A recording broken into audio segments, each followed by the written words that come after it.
সাধক ও মরমী কবি আব্দুল গফুর হালি একজন বাংলাদেশী গীতিকার, সুরকার ও লোকশিল্পী। তিনি চট্টগ্রামের চাটগাইয়া ভাষায় মাইজভান্ডারী, মুর্শিদি, মারফতি প্রভৃতি ধারায় প্রায় 2000-এর অধিক গান রচনা করেছেন। 2010 সালে তাকে নিয়ে নির্মিত হয়েছে প্রামাণ্য চলচ্চিত্র মেঠোপথের গান। আব্দুল গফুর হালি নিজের রচিত অধিকাংশ গানে সুরারোপ করেন। এছাড়াও রচনা করেছেন একাধিক চাটগাইয়া নাটক। চট্টগ্রামের পুঁথিসাধক আসগর আলী পণ্ডিতের ভাবশিষ্য আব্দুল গফুর হালি। তার গান নিয়ে 6টি গ্রন্থ প্রকাশিত হয়েছে।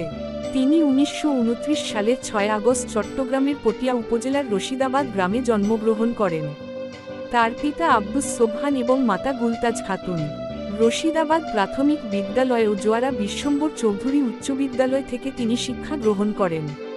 তবে ষষ্ঠ শ্রেণী পর্যন্ত একাডেমিক শিক্ষা অর্জনের পর ইস্তফা দেন। শৈশবকালে তিনি ঐতিহাসিক উল্লেখযোগ্য গায়ক গীতিকার আসগর আলী পণ্ডিতের কাজ দ্বারা অনুপ্রাণিত হন। পরে মাওলানা বজলুল করিম কাঞ্চনপুরী, মাওলানা আব্দুল হাদি এবং রমেশ শীলের মতো মাইজভান্ডারী সুফি গায়কদের দ্বারা প্রভাবিত হন। তিনি কখনো আনুষ্ঠানিকভাবে হারমোনিয়াম শিখেননি, তবে তাদের কাজ অনুসরণ করতেন। অল্প বয়সেই তিনি আগ্রাবাদ বেতার কেন্দ্রের অডিশনে প্রথম স্থান অর্জন করেছিলেন। নিবন্ধিত না হওয়ায় 1963 সাল থেকে তার গানগুলি নিয়মিতভাবে রেডিওতে সরাসরিতে প্রচারিত হতো। 7 বছর পরে তিনি পূর্ব পাকিস্তান রেডিওতে গায়ক গীতিকার সুরকার হিসেবে নিবন্ধ করেন। তারপর থেকে তিনি একজন পেশাদার গীতিকার, সুরকার এবং গায়ক হিসাবে তার জীবন পার করছেন। তিনি বাংলাদেশের টেলিভিশন এবং রেডিও চ্যানেলগুলির জন্য নিয়মিত গান লিখতেন এবং সুর করতেন।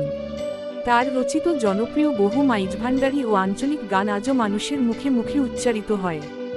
মাইজভান্ডারী গানে যেমন দুই কুলের সুলতান ভান্ডারী, দেখে যারে মাইজভান্ডারে, মাইজভান্ডারে কি ধন আছে, চল যাই জিয়ারতে আউলিয়ার দরবার, খোদার বাণী নিয়ে আইলো আশেকে রাসুল, কাষ্টের উপর চামড়া দিয়াকে বানাইলো ঢোল। আঞ্চলিক গানের মধ্যে বেশি জনপ্রিয় গানগুলো যেমন সোনাবন্ধু তুই আমারে করলিরে দিওয়ানা, রসিক তেল কাজলা ওই লাল কোর্তাওয়ালা, বন্ধু আর দুয়ার দি জ, ছোড়ো কাইল্লা পীড়িত আর ন মাতাই ন বলাই গেলিরে বন্ধুয়া, মনের বাগানে ফুটিল ফুলরে, তুই যাইবা সোনাদিয়া বন্ধু, অশ্যাম রেঙ্গুম ন যাইরে, ঢোল বাজের আর মাইক বাজের, বানুরে অবানু জি জি জি, বাইন দুয়ার দিন আইসে তুই, নায়র নিবা নিবা গড়ি হতো বাড়াইলা, দেহ ছাড়ি প্রাণ গেলে রে, এত দিবে বুঝিত পাইল্লাম। তিনি 6টি চাটগাইয়া নাটক রচনা করেছেন। এর মধ্যে গুলবাহার গীতিনাট্যটি চট্টগ্রামের বিভিন্ন অঞ্চলে মঞ্চায়িত ও বেতার টেলিভিশনে প্রচারিত হয়। নাটকটিতে আসগর আলী পণ্ডিতের কালজয়ী গান, ডালেতে লরিচরি বইও চাতকি ময়নারে সহ অন্যান্য গান অন্তর্ভুক্ত হয়। তার রচিত চাটগাইয়া নাটকগুলো হচ্ছে গুলবাহার, নীলমণি, কুশল্যা পাহাড়, আজব সুন্দরী, সতী মাইমুনা, আশেক বন্ধু। বিদেশের মাটিতেও আব্দুল গফুর হালিকে নিয়ে গবেষণা হয়েছে।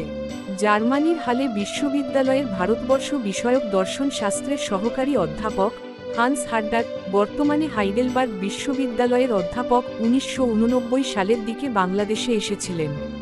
তিনি চট্টগ্রামের মাইজভান্ডার সহ বিভিন্ন স্থান পরিদর্শন করেন। আব্দুল গফুর হালির জীবন ও গান নিয়ে 2004 সালে জার্মান ভাষায় ডার ফেরুকটে গফুর স্প্রিট নামে একটি গবেষণা গ্রন্থ প্রকাশ করেন। এতে হালির 76টি গান অন্তর্ভুক্ত হয়। এগুলোকে আব্দুল গফুর হালি রচিত পূর্ববাংলার মরমী গান বলে উল্লেখ করেছেন হান্স হার্ডার। তিনি আব্দুল গফুর হালি সম্পর্কে লেখেন, আব্দুল গফুর হালির সঙ্গে বিশ্ববিদ্যালয়ের উচ্চ ডিগ্রি বা উপাধি না থাকলেও নিজের চেষ্টায় তিনি অসাধারণ জ্ঞানের অধিকারী হতে সক্ষম হয়েছেন। আমেরিকার আরও একজন গবেষক বেঞ্জামিন ক্রেকাউর বাংলাদেশ সফরে এসে আব্দুল গফুর হালির সাথে সাক্ষাৎ করেছেন।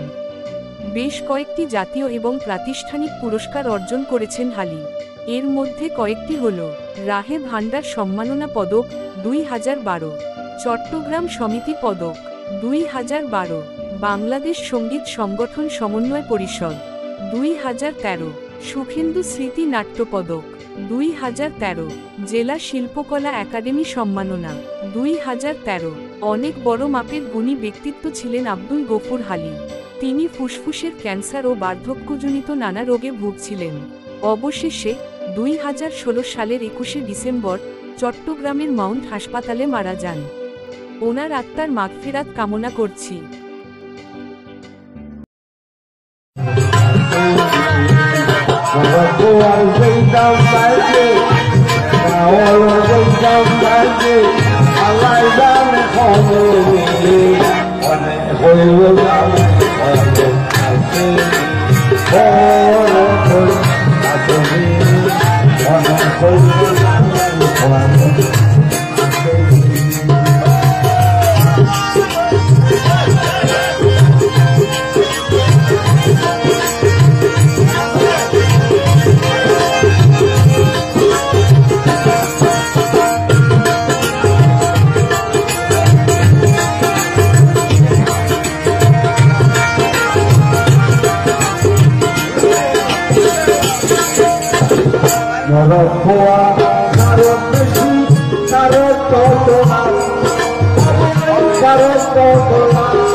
I'm